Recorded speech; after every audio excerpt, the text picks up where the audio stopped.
क्या आप मेडिसिन की पढ़ाई करना चाहते हैं या मैं कहूँ कि डॉक्टर बनना चाहते हैं?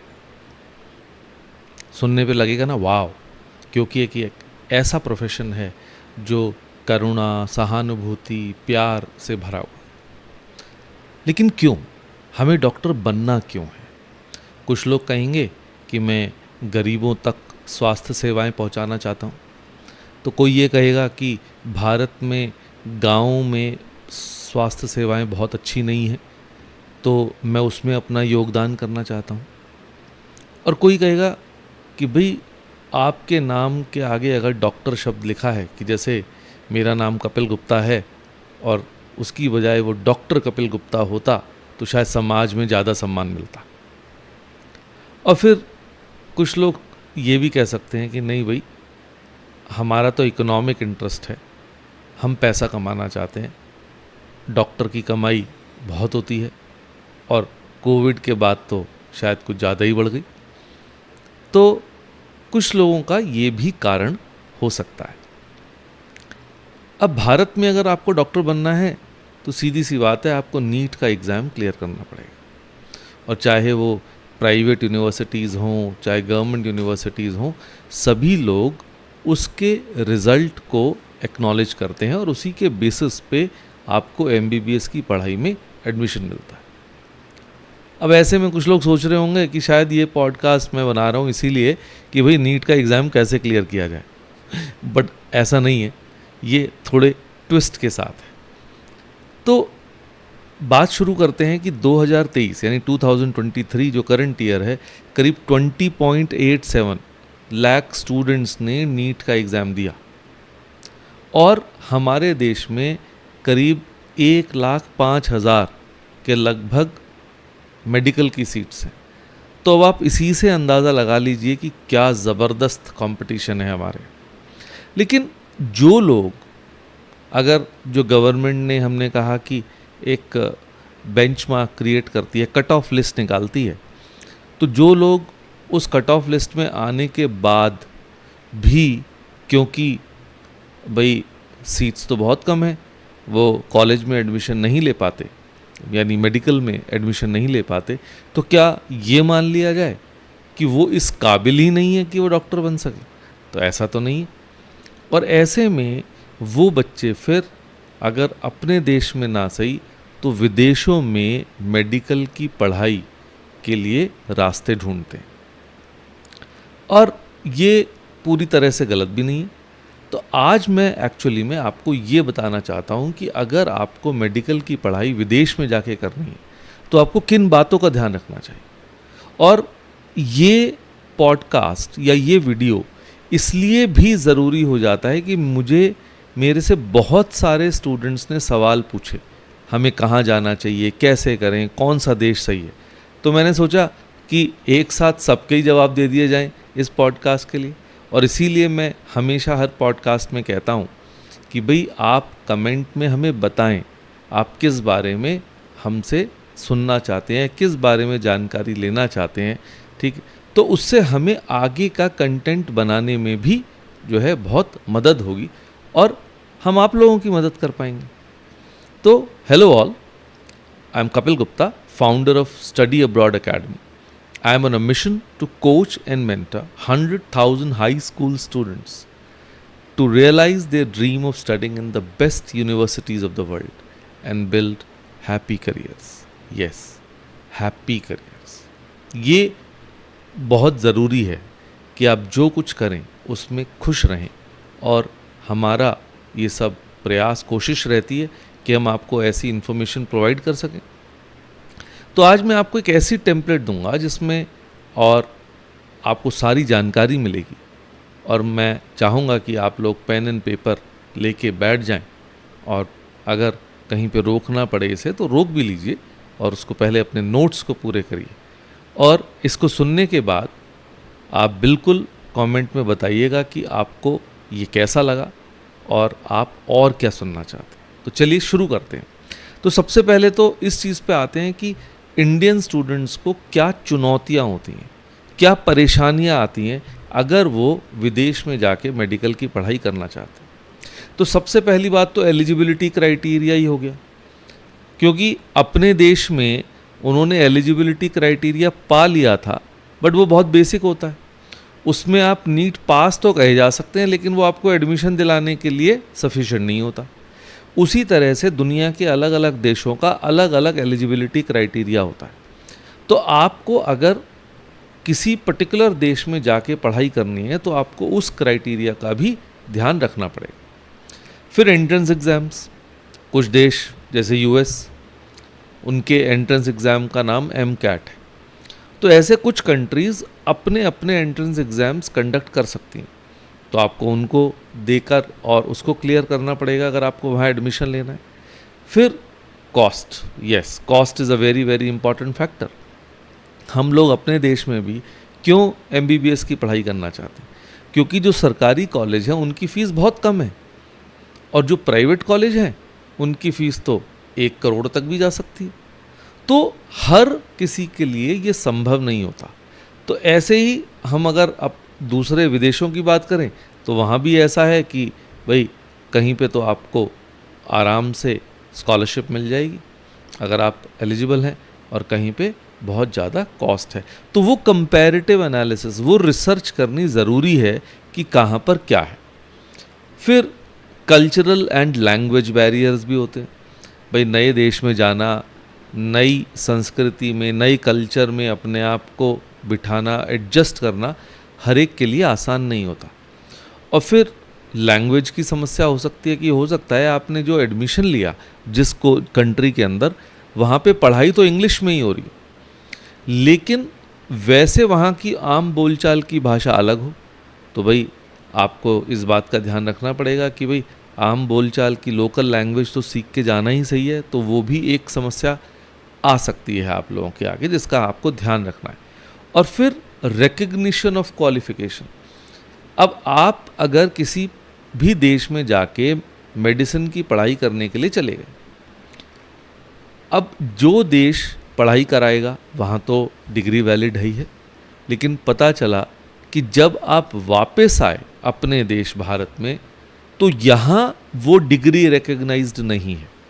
इनफैक्ट ज़्यादातर केसेस में आपको एक एग्ज़ाम देना पड़ता है जिसको हम कहते हैं मेडिकल काउंसिल ऑफ इंडिया, जो foreign medical graduate exam FMGE का एग्ज़ाम होता है, और वो एग्ज़ाम आसान नहीं होता।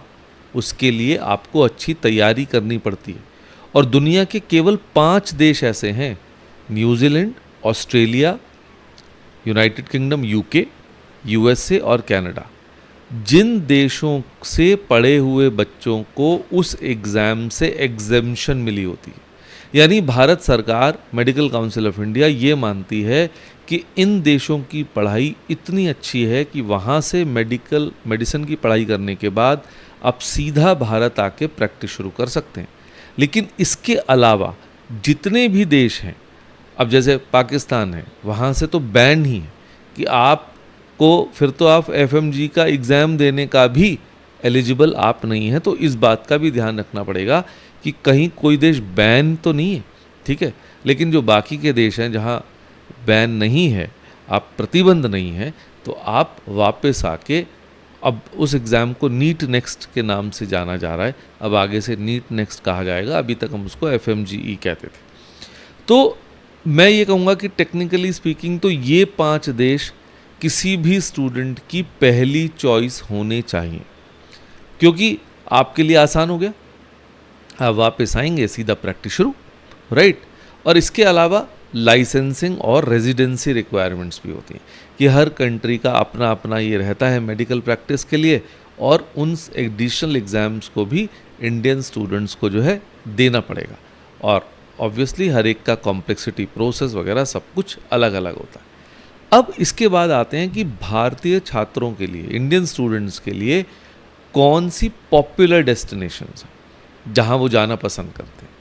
तो ऑब्वियसली जब कोई भी स्टूडेंट इन चीज़ों के लिए रिसर्च करता है तो वो quality of medical education check करता है, वहाँ पे क्या इंफ्रास्ट्रक्चर है, क्या अपॉर्चुनिटी है, वो सब चीज़ें देखनी चाहिए और स्टूडेंट देखता भी है। बट फिर भी अगर हम फेवरेबल डेस्टिनेशंस की बात करें तो USA, UK, Canada, Australia, Germany, Ireland, ये कुछ ऐसे देश हैं जहाँ पे इंडियन स्टूडेंट्स जाके मेडिसिन की पढ़ाई करना पसंद करते हैं। बट फिर इसके अलावा भी कुछ देश हो सकते हैं, जैसे कि बहुत सारी यूरोपियन कंट्रीज़ हैं जहाँ की जो मेडिकल एजुकेशन है बहुत अफोर्डेबल है, वहाँ बहुत स्कॉलरशिप मिल जाता है आपको, कई बार लिविंग एक्सपेंसेस की भी स्कॉलरशिप मिल जाती है। लेकिन हाँ, हर देश का अपना अपना क्राइटेरिया है, तो उसमें आपका जर्मनी हो गया, ऑस्ट्रिया हो गया, पोलैंड, हंगरी, रोमानिया, चेक रिपब्लिक, तो मैं कहूँगा कि ये देश हमारी सेकंड चॉइस हो गई। ठीक है ना, कि फर्स्ट चॉइस में तो हमने उन 5 देशों का नाम लिया, और अब ये सेकंड चॉइस हो गई कि भाई अगर कोई विदेश में जाके पढ़ाई करना चाहता है। लेकिन अक्सर देखने में आता है कि वो देश जो यूएसएसआर के विघटन के बाद, मतलब हम बोलते हैं उनको पोस्ट सोवियत एरा कंट्रीज़, कि जब यूएसएसआर टूटा और अलग अलग देश बन गए, ठीक है, तो वो देश भारतीयों के बीच में बहुत पॉपुलर हैं। एग्ज़ाम्पल के तौर पे हम कज़ाकिस्तान कह सकते हैं, बेलारूस, यूक्रेन, उज़्बेकिस्तान, ये सब बड़े पॉपुलर डेस्टिनेशंस हैं। अब ये क्यों है? क्योंकि भाई फ़ीस कम है, ये बात बहुत इम्पॉर्टेंट है कि भाई अफोर्डेबल फ़ीस है, डिग्रीज़ रिकग्नाइज्ड हैं, और इंग्लिश में पढ़ाते हैं वो लोग, और कल्चर में भी इतना ज़्यादा कोई ख़ास फ़र्क हमें नहीं पड़ता। लेकिन इस चीज़ों के बावजूद इस बात का ध्यान रखना बहुत ज़रूरी है कि क्या इन देशों से पढ़े हुए लोगों के लिए भारत आके जो एलिजिबिलिटी एग्ज़ाम है वो क्लियर करना कितना आसान है। प्लीज़ इस चीज़ को देखिए। आप कई बार सिर्फ जाने की सहूलियत देखते हैं और ये नहीं देखते कि वापस आने में क्या समस्याएं हो सकती हैं, राइट? तो ये बहुत ज़रूरी हो जाता है देखना, ठीक है। अब इस समय तो क्योंकि रशिया और यूक्रेन में वॉर चल रही है, तो कहीं ना कहीं रशिया और यूक्रेन दोनों से ही इंडियन स्टूडेंट्स दूर भाग रहे हैं। तो इस वजह से अब उज़्बेकिस्तान, किर्गिस्तान और बाकी के देशों पे आ रहे हैं। बट ये कई बार होता है कि जैसे कहते हैं ना, दूर के ढोल सुहावने, ठीक है। आप इनको यूरोप मान सकते हैं, बट एक्चुअली में वो यूरोप नहीं है, ठीक है। तो जो यूरोप की ओरिजिनल कंट्रीज़ हैं, इटली है, पोलैंड है, ऑस्ट्रिया है, जर्मनी है, तो जो मैंने सेकंड कैटेगरी की बात की, और फिर हमारी थर्ड कैटेगरी में ये पोस्ट सोवियत एरा की कंट्रीज़ आ जाती हैं।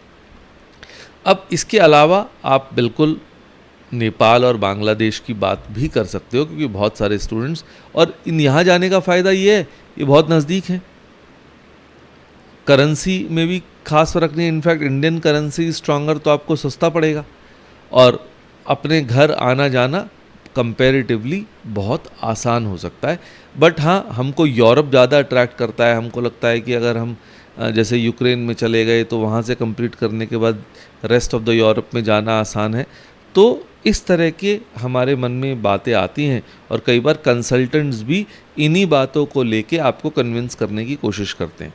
तो प्लीज़ अपनी रिसर्च ज़रूर करिए, इस बात को चेक ज़रूर करिए कि इन देशों से अगर करने के बाद आप वापस भारत आके प्रैक्टिस करना चाहते हैं, तो उन स्टूडेंट्स का कितना पास परसेंटेज है, और ये सब चीज़ें आपको MCI की वेबसाइट से मिल जाएं। तो लास्टली मैं यही कहूँगा, प्रॉपर रिसर्च करिए इन सब देशों के बारे में, cost of living, quality of education, language requirements, recognition of the qualifications जो हमारे अपने देश में होगी, या फिर हम कहाँ प्रैक्टिस करना चाहते हैं, और इसके अलावा वहाँ का रहना, हेल्थ केयर, ट्रैवल, इन सब चीज़ों को कॉस्ट ऑफ लिविंग में जोड़ के अपने खर्चे का हिसाब लगाइए।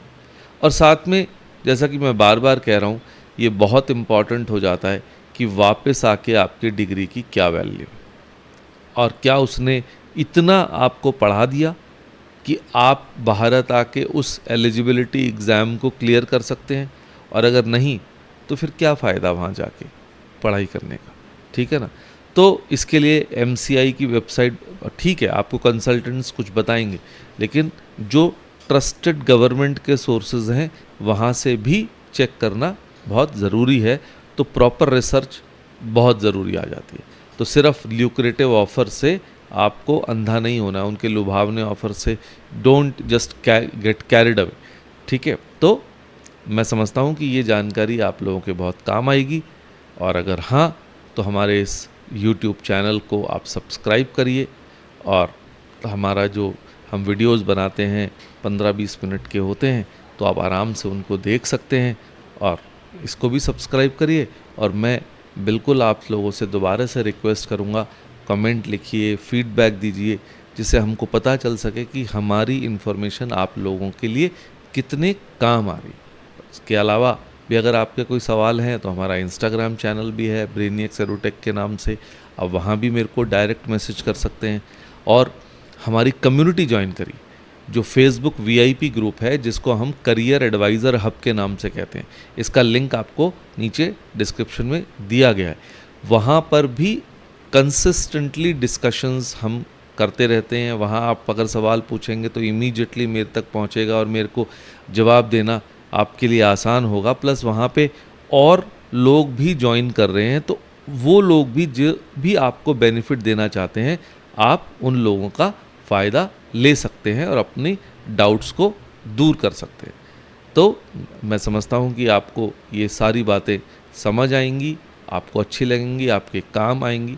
और अगर आप, जो मैंने कहा था कि मैं जो पॉडकास्ट करता हूँ, ऑडियो पॉडकास्ट, वो इंग्लिश में करता हूँ, तो अगर कोई वहाँ पे मेरा साथ आना चाहता है, तो अगर आपने कोई बहुत अच्छा सवाल किया है और उसका जवाब वो वर्चुअल वर्ल्ड में चाहता है ज्वाइन करके मेरे को पॉडकास्ट में, तो that person is also most welcome. तो तब तक के लिए God bless, keep inspiring, bye.